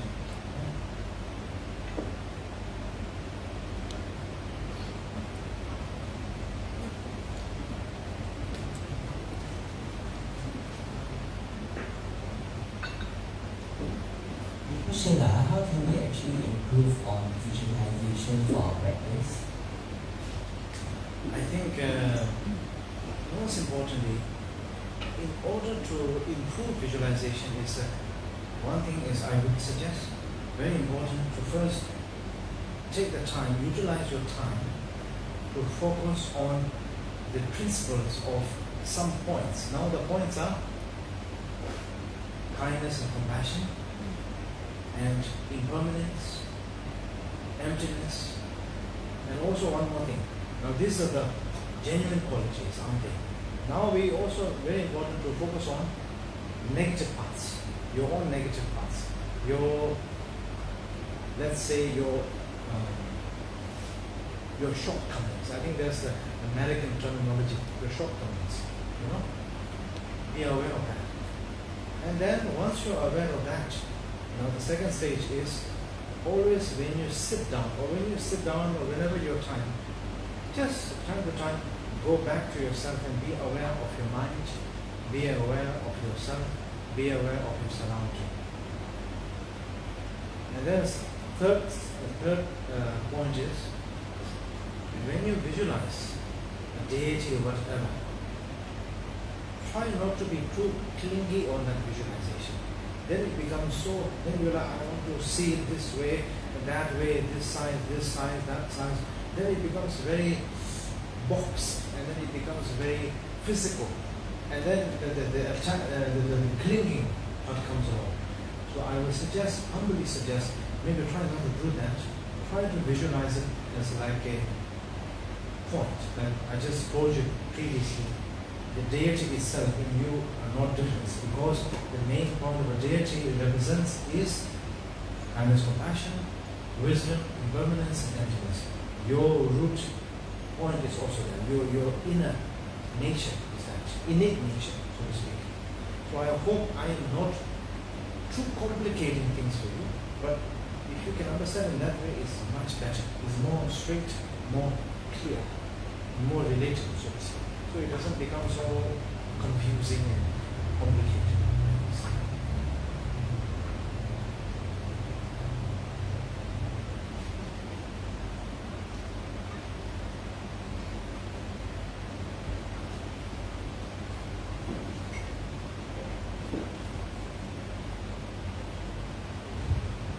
Sorry again.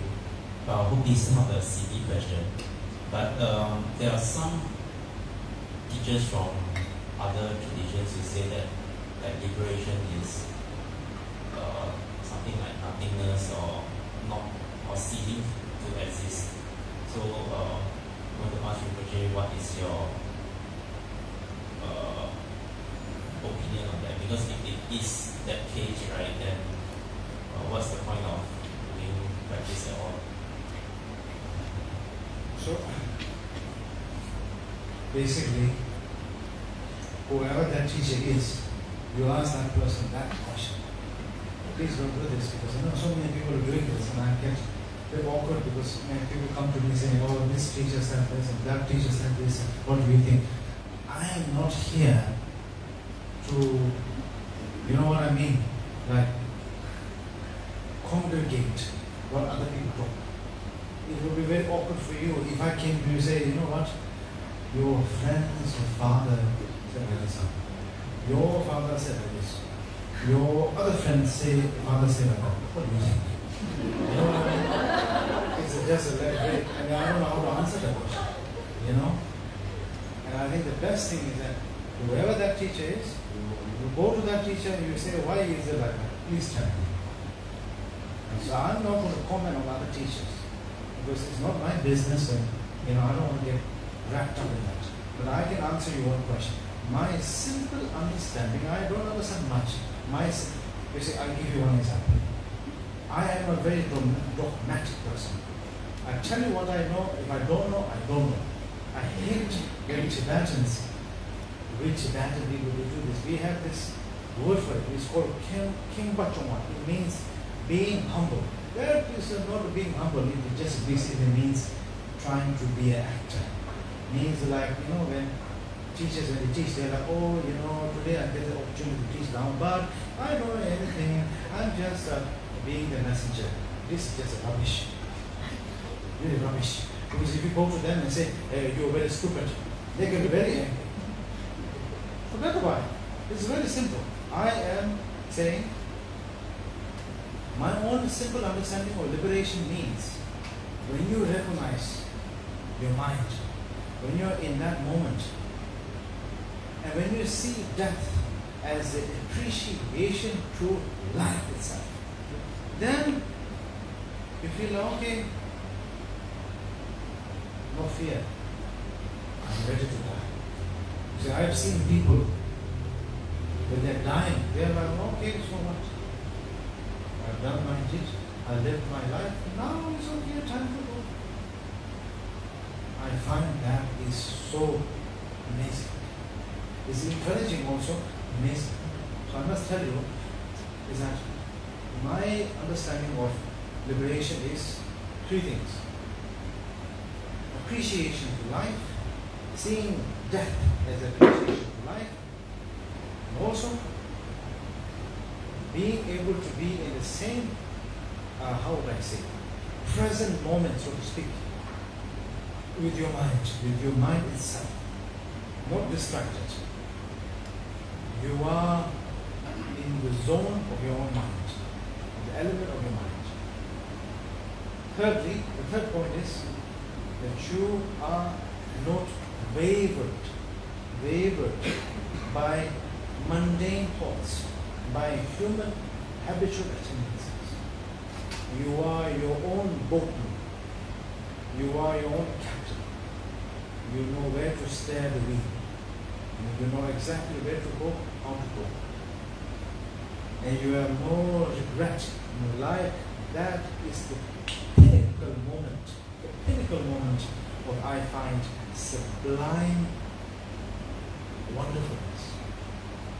It's just so wonderful that it's like the icing of a cake. It's so wonderful. It's like, okay, I'm content. I am genuinely content. Now time to go. Now I really wish that for myself. I really want that. I don't want to live too long. Because I look at old people, and it's like, wow, my God. When you go old, you become grumpy, and I hate that. I don't want to be a nuisance for myself, a nuisance for somebody else. I want to live until I can stand on my own ground, and I can be responsible for myself and be independent. Once I am frail, I need somebody's assistance, then I feel better to go. Pack my life and go. You know, I jokingly tell my friends, if I die, I want my body to be cut in pieces and fed to the animals. Well, at least it is a natural recycle. You know, I eat meat, they eat my body, fine, no problem. And you see, that's the beauty. When you are content, when you can tell yourself, okay, you know, that's it. I have lived my life, now move on. As my father used to always like to say, time to change your body suit. I kind of think that's very true. It's like you're changing your body suit. When we change our clothes to wash, we need to change our body, physical body. You know? Because somewhere, somehow, we are kind of continuing, isn't it? We are continuing ourselves. Human beings and animals, we are always continuing in this world. Somehow, somewhere, you know? Somehow, somewhere. That's what I can tell you. You see? I do not know if they will be born in Amitabha land or Sangapari or whatever. I don't really care about that much. I just care the moment of death comes to me, I'm ready. And I can accept it as an appreciation to life, and I'm content. And I will see the death as freedom. Freedom out of this, you know, cycle of suffering. And I really wish everyone else who faces death can see it that way. Because, you know, it's not easy. It's really not easy. When death comes knocking on the door, it's quite terrifying. Especially, can you imagine, some people have no choice. They're being, killed, murdered. What to say about that? I mean, that's the worst situation, scenario. So I just feel like, generally, I really wish that people can see death as an appreciation of life and contentment. Very important. So you see, I think I need to finish now because it's getting very late. So I think also people getting more tired and bored. I feel grateful for all of your time, your lending me your time, lending me your ear. I'm very grateful. Time is very precious, especially like in places like Singapore, because the time is so punctual and people can't waste minutes even. So I'm really grateful for all of you to give me your time. I'm also grateful for the Dharma Society here, including King Vic, for allowing this temple to be utilized in this Dharma session. I'm very grateful and thankful to Rangju and Shiva Dhyana, my father, late father, which is set up of disciple and community. I always like to say one thing. We may not have fancy temples and many people, but whatever we have quality, some members, good members. So I always say that I'm responsible for everybody and I must give my contribution to my fullest. And I feel also sometimes, awkward to teach because, as I said, I have the same amount of all of these thoughts, negative thoughts. So it's a bit embarrassing for me to talk about things, especially Dharma, to all of you. But yet I'm being honest with myself, so I hope you're not upset. Especially people who are watching, who will watch online. I really hope that nobody will misunderstand me. I'm just speaking pure truth, no lies, no fakery, nothing, just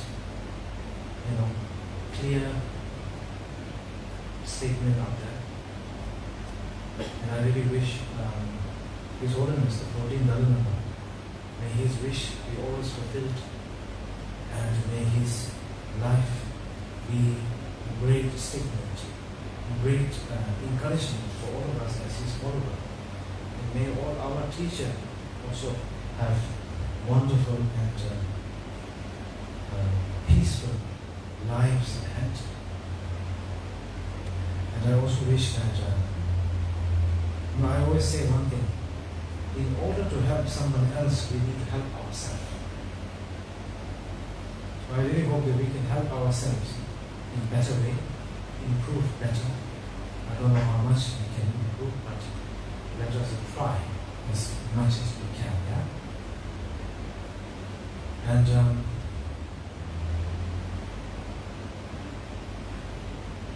oh yes, I want to say one more thing. I'm so sorry.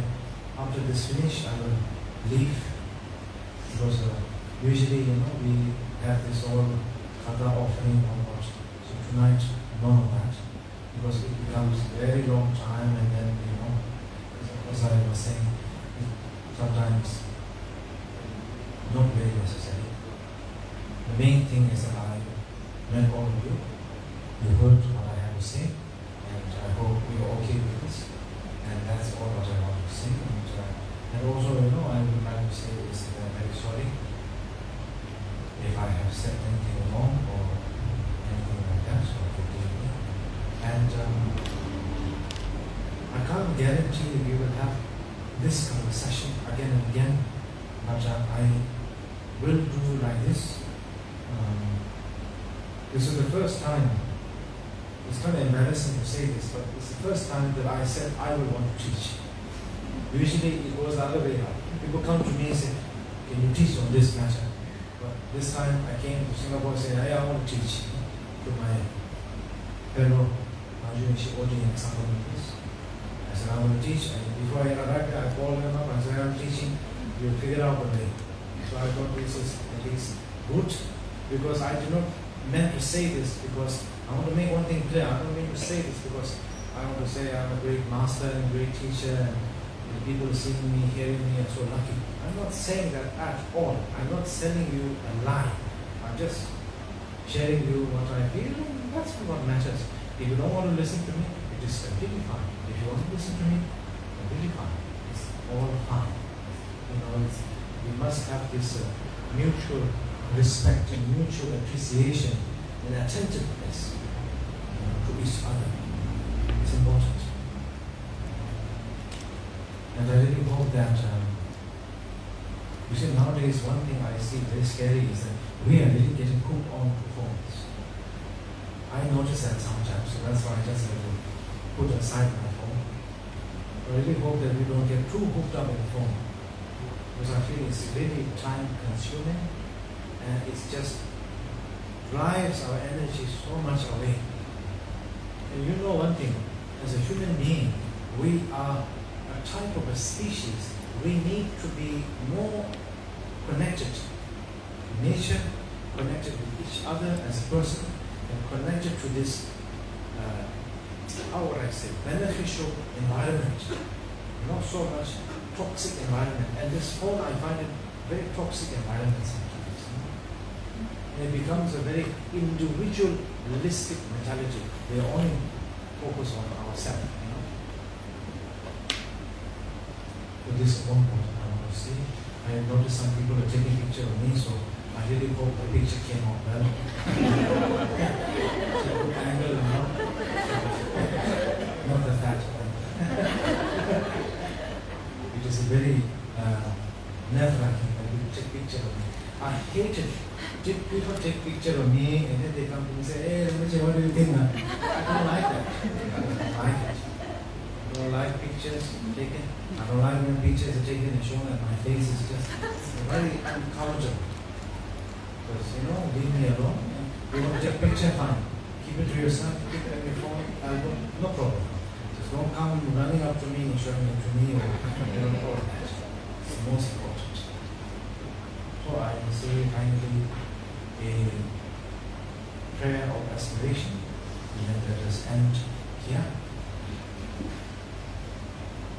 我确实觉得身体对狼多龙啊，身体，做到少啊身体，真的是不教的身体，这个教不的一些，他们做的身体，你讲把理性的不说，这是我们别的事情，反正呢，一直在我干的事情，就在我干的事情，那么什么时候做？其实能够那种，我其实那就是，其实当年那种热烈的话是说，so I want to say again, thank you for people who offered money. I'm really thankful because it is a survival, it is necessary. So I just want to say thank you. I know usually lamas don't say thank you, but I want to say thank you because I am grateful and appreciative of your help. So that's all. Thank you very much. I hope that we meet again soon.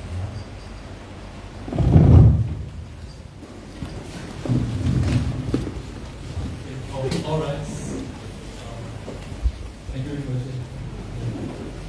So anyone who wants to make an offering, can just put it on the table. And then we'll pass it along. Thank you everyone for coming. We are very lucky and fortunate to have this opportunity. Thank you. And back to my initial announcement, we still have 9 more flowers.